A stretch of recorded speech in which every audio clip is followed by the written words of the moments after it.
અમદાવાદમાં પ્લેન દુર્ઘટના બાદ સુરતમાં કાર્યવાહી કરવામાં આવી રહી છે। મહાનગરપાલિકાએ એરપોર્ટ નજીક શરૂ કર્યો છે રીસર્વે। એરપોર્ટને નડતરરૂપ 27 પૈકી 5 ઇમારતોને રીસર્વે માટે મૂકવામાં આવી।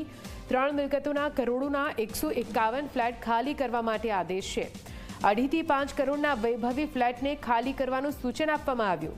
એરપોર્ટ ઓથોરિટીની એનઓસી બાદ થયું હતું બાંધકામ। મહત્વનું છે કે સુરત મહાપાલિકાએ ફરી એકવાર એરપોર્ટને નડતરરૂપ બનતી ઇમારતોનો સર્વે હાથ ધર્યો છે, જેમાં 27 પૈકી 5 ઇમારતોમાં સર્વેનું કામ કરવામાં આવ્યું। કાંસા રિવેરાને નોટિસ ફટકારી 36 જેટલા ફ્લેટ ખાલી કરવા માટે આદેશ આપ્યા છે। સાથે કેપીએમ ટેરાને 74 ફ્લેટ અને સેલેસ્ટિયલ ડ્રીમ્સના 41 ફ્લેટ ધારકોને પણ નોટિસ પાઠવી ખાલી કરવા માટે આદેશ આપવામાં આવ્યો।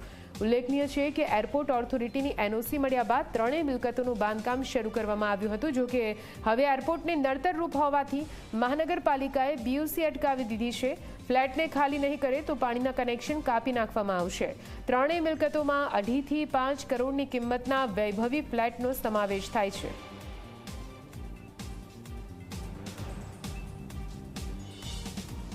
અમદાવાદ પ્લેન દુર્ઘટના બાદ સુરત એરપોર્ટ ઓથોરિટી દ્વારા તાત્કાલિક ધોરણે નડતરરૂપ જે બિલ્ડિંગો છે તેને નોટિસ આપવાની કામગીરી હાથ ધરવામાં આવી છે। ત્યારે ખાસ કરીને અડાજણ પાલ રોડ ઉપર આવેલી જે કાસાવીરા જે બિલ્ડિંગ છે તે બિલ્ડિંગ 24 માળની છે અને આ બિલ્ડિંગને સુરત મહાનગરપાલિકા દ્વારા નોટિસ ફટકારવામાં આવી છે। આપ જોઈ શકો છો, જેમાં સ્પષ્ટપણે અહીં લખવામાં આવ્યું છે કે અનઅધિકૃત વસવાટ ખાલી કરવા માટે અહીં જણાવવામાં આવ્યું છે। 2 દિવસનો સમય આપવામાં આવ્યો છે। જો 2 દિવસના સમયગાળા દરમિયાન આ ફ્લેટ ધારકો પોતાનો જે ફ્લેટ છે તે ખાલી નહીં કરશે તો આગામી સમયમાં જે પાણી ડ્રેનેજ સહિતની તમામ જે સુવિધા છે તે સુવિધા અહીં કાપી નાખવામાં આવશે। જેની સ્પષ્ટપણે જે ઉલ્લેખ છે તે અહીં કરવામાં આવ્યો છે। મહત્વની વાત છે કે અમદાવાદ પ્લેન દુર્ઘટનામાં જે રીતે મૃત્યુઆંક સામે આવ્યો હતો, ત્યારબાદ સુરત એરપોર્ટ ઓથોરિટી અને સુરત મહાનગરપાલિકા દ્વારા તાત્કાલિક ધોરણે નડતરરૂપ તમામ જે બિલ્ડિંગો છે તેમને એક પછી એક નોટિસ આપવાની કામગીરી કરવામાં આવી રહી છે। જેમાં કાસાવીરા બિલ્ડિંગ આપ જોઈ શકો છો, આ જે બિલ્ડિંગ છે તે હાલમાં જ બાંધવામાં આવી છે અને કરોડો રૂપિયા એક ફ્લેટની કિંમત છે।